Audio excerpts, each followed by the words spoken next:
Poursuivons avec nos reportages. Le président Abdel Fattah al-Sisi remporte un nouveau mandat de 6 ans dans un contexte de forte mobilisation électorale, affichant un taux de participation de 89,6%.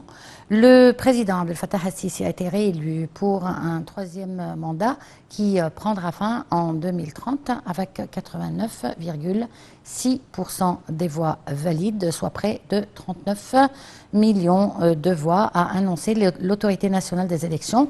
Le taux de participation a atteint 66,8%, le plus élevé de l'histoire des présidentielles en Égypte. Par ailleurs, précisé le président de l'autorité des élections, M. Hazem Bodraoui. Un commentaire.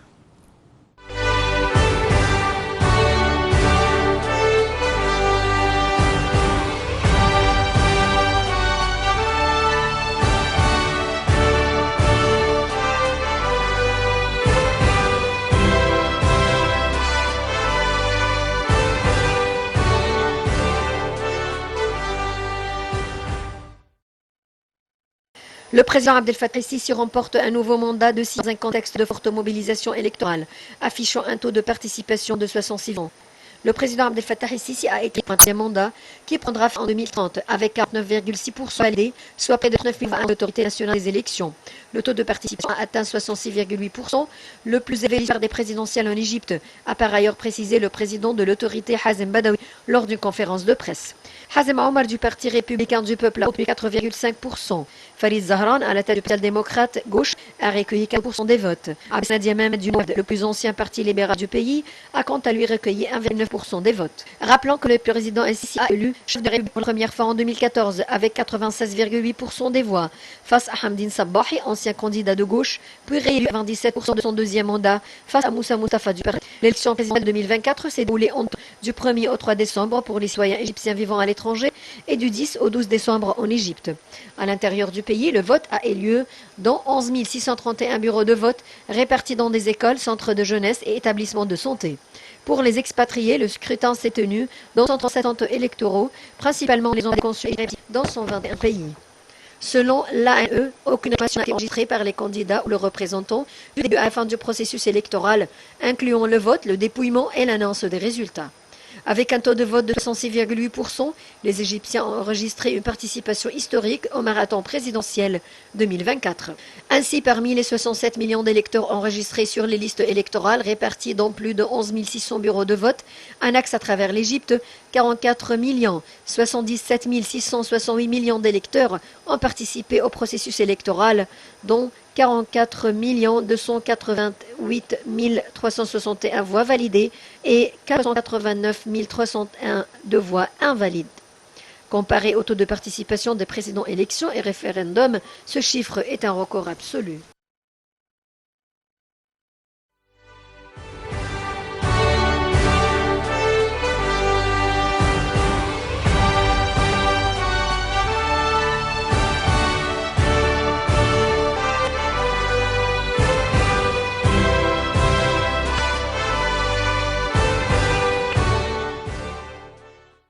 Et nous avons à présent en ligne Madame Farida Al-Choubechi, membre du Parlement, journaliste et écrivaine, pour parler justement de cette cérémonie d'investiture. Bonsoir. Bonsoir à vous et à tous vos téléspectateurs. Alors, certainement, vous avez assisté aujourd'hui à la cérémonie d'investiture? Oui, j'ai assisté et j'étais ravie d'assister malgré que j'ai un peu de problèmes de santé. Mais c'était vraiment une ère nouvelle, une Égypte que j'espérais, que j'attendais, dont je rêvais. Et le président a insisté aujourd'hui qu'elle va vraiment satisfaire tous les Égyptiens. Et chacun dans son domaine, et il a parlé aussi, ce qui m'a beaucoup intéressé aujourd'hui, c'est qu'il a parlé de l'art. Vous voyez que l'Égypte, dans l'art, le cinéma, il n'a pas dit des détails, mais il a fait comprendre que l'Égypte va reprendre son rôle. C'est-à-dire, parce que nous, on était vraiment l'idéal dans le monde arabe, et puis on a tout laissé tomber, on a tout jeté par terre. Maintenant, on reprend, parce que l'Égypte reprend son rôle, son efficacité, ses capacités d'aider et de faire que du bien pour le monde, pour l'Égypte et pour le monde entier. Le fait de tenir cette cérémonie d'investiture à la nouvelle capitale administrative signifie une nouvelle voie pour l'Égypte. Donc, comment voyez-vous cette voie prochaine? Moi, je le vois parce que le président l'a précisé. Il a dit qu'il y aura, c'est-à-dire il y aura une Égypte vraiment digne de son passé historique. C'est-à-dire qu'il y aura une Égypte dont il n'y aura pas de il n'y aura pas de écarté. Il y a tout le monde et tout le monde va participer à l'Égypte nouvelle que il y a le temps, et il a aussi parlé qu'il faut avoir il faut être aidé concernant les problèmes et les actes terroristes vous savez, des gens qui ont beaucoup mis à l'Égypte. Donc, celui qui nous a sauvés, c'est Al-Sisi. C'est lui qui a sauvé notre pays. Il a parlé qu'on va travailler pour l'Égypte moderne, démocratique et libre.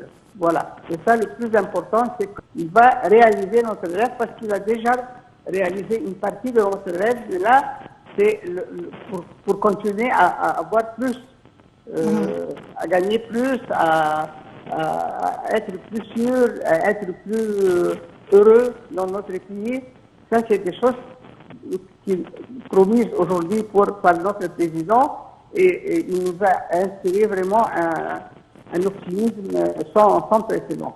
Bon, Madame Farida Chobeichi, concernant maintenant les procédures effectives, concernant le gouvernement, peut-être sa reconduction, peut-être son changement, quand est-ce qu'on doit s'attendre à savoir si le gouvernement sera reconduit ou bien si il y aura un remaniement ministériel? Quand est-ce qu'on va savoir tout ça? Je pense que c'est dans les prochains jours. Dans les prochains jours, qu'est-ce qu'on doit savoir alors? Qu'est-ce qu'on va savoir? On doit savoir si M. Dr Moustapha Madbouli va continuer. Mais s'il va continuer, il y aura sûrement des changements dans les ministres. Et donc, le Premier ministre formera un gouvernement qu'il doit présenter au Parlement, n'est-ce pas? Tout à fait. Et ça, on attend. On attend. Et je crois que toutes les observations qu'on a faites concernant, comment dire, c'est-à-dire la paresse, je dirais, de faire des pas très importants concernant les marchands habits qui cachent les objets nécessaires et tout ce qui est ils donnent des incroyables. Et ça, c'est pour gagner. Et ça, c'est contre le pays et contre l'avenir dont nous espérons. Donc, les priorités du nouveau gouvernement doivent être purement sociales et économiques, n'est-ce pas? Et tout à fait, parce que ça, c'est le point le plus important. Et ensuite, on peut construire sur ça tout ce qu'on veut. Mais pour les gouverneurs... Il a parlé aussi de l'ignorance. Il a parlé qu'il faut que tout le monde soit lettré. Par exemple. Soit lettré, exactement. Voilà. Bon, et concernant les gouverneurs, selon la Constitution, les gouverneurs, ils seront obligatoirement, il y aura un grand remaniement ou un grand changement au niveau des gouverneurs. Oui, parce que nous avons, dans la dernière élection, les dernières élections, pour le troisième mandat du président, il a très bien tendu l'oreille pour savoir ce que nous voulons, les Égyptiens. Et dans son discours aujourd'hui, il a promis que tout va être respecté. Et pour le choix des nouveaux gouverneurs, qui le réalise? Le nouveau Premier ministre?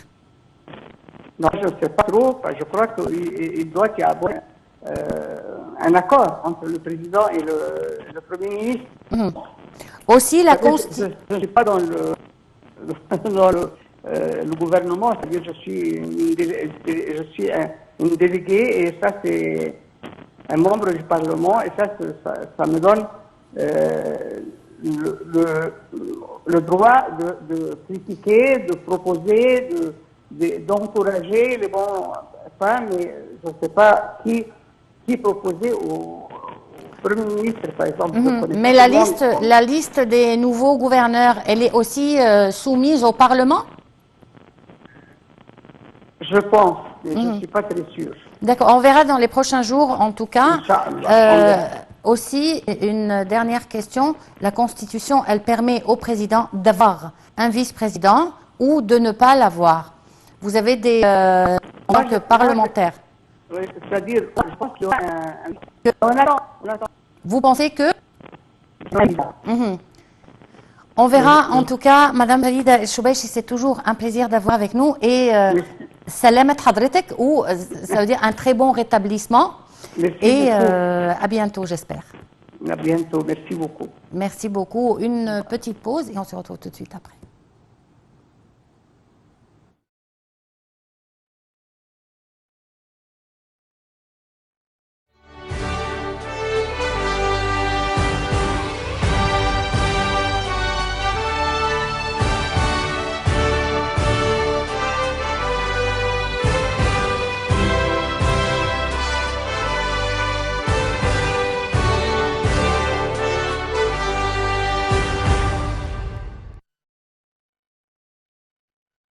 Le président Abdel Fattah el-Sisi a mis l'accent à plusieurs reprises sur la nécessité de déployer des énormes efforts pour réhabiliter les infrastructures qui nous permettent d'avancer vers des meilleurs horizons. Il a réitéré son affirmation selon laquelle si nous arrêtons le développement, nous serons en contradiction avec les réalités qui nous entourent, a-t-il déclaré. Cette déclaration a été faite lors d'un séjour en excellence de l'Académie militaire égyptienne. Vigilance dans tous les domaines, mouvement du développement dont le pays a été témoin et le résultat indubitable des projets géants, la réhabilitation des projets déjà existants et la pose des fondements de la nouvelle République ont abouti à un sursaut qualitatif historique dans tous les secteurs de l'économie, de l'urbanisation, du développement, de l'énergie, de l'industrie et de la mise en œuvre de milliers de nouveaux projets répartis sur les gouvernorats égyptiens. Les dirigeants politiques ont compris que les infrastructures sont l'épine dorsale du développement durable des sociétés et qui, prêter attention, contribuent à attirer les investissements. La tendance de l'Égypte était de s'orienter vers des stratégies de développement durable à travers les plans stratégiques qui y étaient axés. Les avis des analystes économiques s'accordent unanimement sur le fait que les projets nationaux sont planifiés, dirigés et mis en œuvre par le peuple, car plusieurs réalisations et succès ont été obtenus en termes de développement global et équilibré en Égypte depuis le second semestre 2014, ce qui a prouvé qu'un État qui possède réelle volonté et la direction peut faire des pas vers un développement global.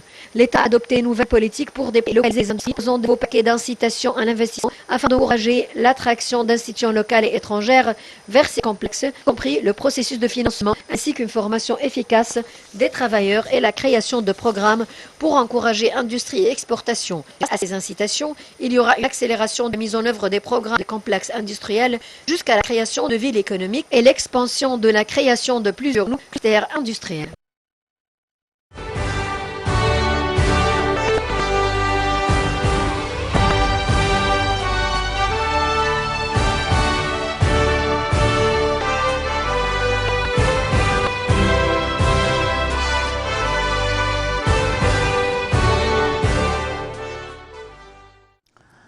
Donc voilà, on termine sur cette note positive pour l'Égypte, un nouveau mandat pour le président Abdel Fattah el-Sisi, une nouvelle capitale administrative pour l'Égypte, de nouveaux.